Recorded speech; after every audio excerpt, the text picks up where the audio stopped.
सबसे प्रथम तो ऐसा है कि यहाँ आश्रम में रूपा भाई आए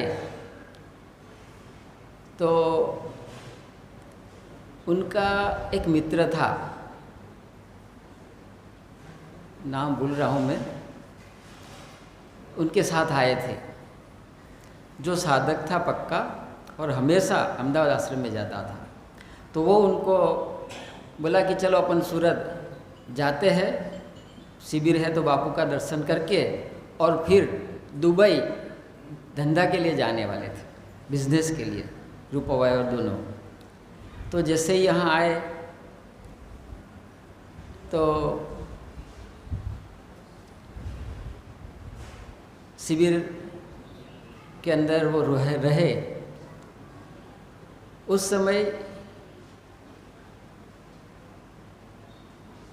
शिविर पूरे होने के बाद वो जा रहे थे घर। तो जाने के पहले चलो बापू का दर्शन करते हुए चलते हैं, ऐसा करके बापू को मिलने के लिए गए। वो व्यासपीठ के पीछे खड़े थे बापू। तो जैसे ही सामने गए तो बापू उनको उनके बड़े भाई के नाम से ही पुकारते थे, जो अपन ने अभी सुना उनके बड़े भैया के मुख से।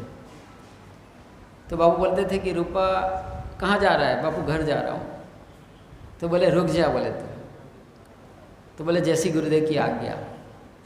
और रुक गए।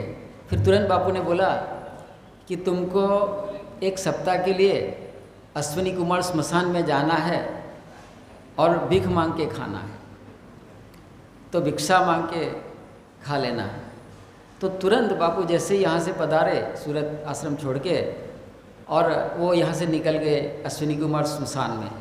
कभी देखे नहीं था, वहाँ पहुँच गए वो और वहीं रुके वो और भिक्षा मांग के खाने लगे। वो एक सप्ताह वहाँ पर निभाया। तो सिर्फ बापू की इतनी आज्ञा मान लिया तो बापू का उसके पीछे बहुत बड़ा संकल्प होता है। इतनी आज्ञा मान लिया तो अपने आप उनका आगे का रास्ता खुल गया। क्योंकि कुछ ऐसे कर्म होते हैं हमारे लोगों के कि वो कर्म कट जाते हैं, नहीं तो हमारा रास्ता साफ हो जाता है, हमारी आध्यात्मिक यात्रा का रास्ता खुल जाता है। तो इतनी आज्ञा से उनका आध्यात्म का रास्ता खुल गया और वो यहाँ रुक गए। फिर घर वाले सब लोग आए, मगर जो बापू का संकल्प रहा, महापुरुषों का जो भी संकल्प रहता है, वो दूसरा किसी का भी कितना भी संकल्प हो उसके आगे नहीं चलता है। तो वही हमारा रक्षा कवच बन जाता है और उसी के कारण वो यहाँ रुक गए। वो ऐसे परिवार से थे, आप सब लोग जानते हैं कि सिंधी मारवाड़ी भाई लोग ज़्यादातर धंधा में उनका होता है, बिजनेस होता है, खेती वेती कम होता है। तो उनके घर परिवार वाले तो धंधा करते थे, तो उसने कभी मेहनत की तो काम किया नहीं था। मगर यहाँ तो पूरा वीरान जंगल था, इधर कुछ था नहीं, खेती कुछ थी और कुछ था ही नहीं। तो जैसे ही यहाँ रुक गए तो बड़ी मेहनत की, कठिन परिश्रम की कार्य था, तो वो उनको करना पड़ा। मतलब उसमें भी वो जुड़ गए। यहाँ मेरे को पक्का याद है कि केले की खेती हमने किया था, केले बनाए थे, इतनी लंबी लंबी केले की लूम और उठाना उनके लिए तो बड़ा मुश्किल काम था। फिर भी एक दिन कभी फरियाद नहीं किया कि मेरे को थकान लग रही है, मेरे उठा नहीं जा रहा है, ऐसा कभी फरियाद नहीं किया। वो हमेशा हमारे साथ वो लगे रहे, सेवा करते रहे। तो अब अपन मैं मुख्य बात पे आता हूँ कि बापू के पास हम सब लोग यहाँ जितने भी बैठे हैं न, वो मिट्टी के पत्थर है, वो खदान के पत्थर है। मगर जैसे ही गुरु के चरणों में आए और गुरु ने जो हमको घिसा घिसा घिसा घिसा चमकाया चमकाया, चमकाते गए, हीरा बना दिया। वो पत्थर को हीरा बना दिया। ऐसे रूपा भाई मेरे को बताते थे कि भद्रेश भाई मैं घर पे मांस मच्छी मटन सब खाता था। ऐसे विचारों में संलग्न अपना जीवन उनको बापू ने घिस घिस के पूरा चमका दिया, हीरा बनाया, जो आज हमारे सबके हृदय में वो बसे हुए हैं। और हम उनकी कितनी भी बातें करें, उनके कितने भी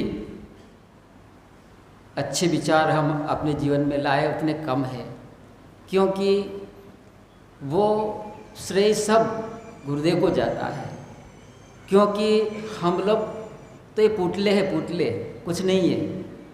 ये जो भी है ना, हम सब पुतले हैं, प्राण वहीं से आता है। तो गुरुदेव ने हम सब लोगों में ऐसे प्राण फूके हैं, ऐसे प्राण भरे हैं कि जैसा जैसा पात्र हो, भाई प्लास्टिक की बाल्टी हो तो उसमें उस तरह का पानी टिकेगा, लोहे की तो ऐसा टिकेगा, एल्यूमिनियम तो ऐसा पानी टिकेगा, और सोना चांदी का होगा तो वैसा पानी अंदर टिक सकता है।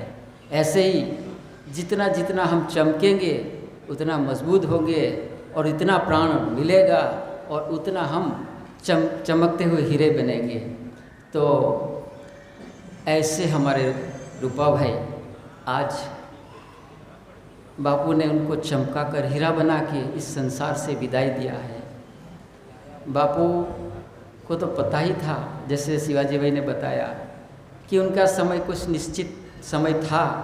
ये ढांचा है, मिट्टी का घड़ा है, अब ये मिट्टी का घड़ा का कब समापन होता है वो अपना पहले से निश्चित होता ही है। तो उस हिसाब से गुरुदेव ने बता दिया था कि भाई आपका कुछ समय के अंदर इस घड़े का निर्वाण होने वाला है, उसके पहले जितना भी हो जाए कर लिया जाए। तो मैं भी यही बात आप सब लोगों को बोलता हूँ कि बापू ने भी हमारा कैसा जीवन था और आज कैसा बना दिया है वो हम सब लोगों का अनुभव हम सब लोग जानते हैं। तो कैसे कैसे हमको तैयार किया, कैसे कैसे अध्यात्म की ज्ञान की सत्संगी बातें कर कर कर कर के हमको व्यवहार के अंदर अध्यात्म का ज्ञान दे दिया। सब कुछ करते हुए भी गुरु ज्ञान हमारे दिल दिमागों में हृदयों में हमेशा प्रकाशता रहे, ऐसा गुरु ज्ञान का ये ढांचा बना दिया, ऐसा हमारा कर्म बना दिया कि आने वाला समय हम और तेज़ी से अध्यात्म गति को पाए। तो ये चीज़ गुरुदेव ने हम सबको दिया है, हमारा सबका अनुभव है।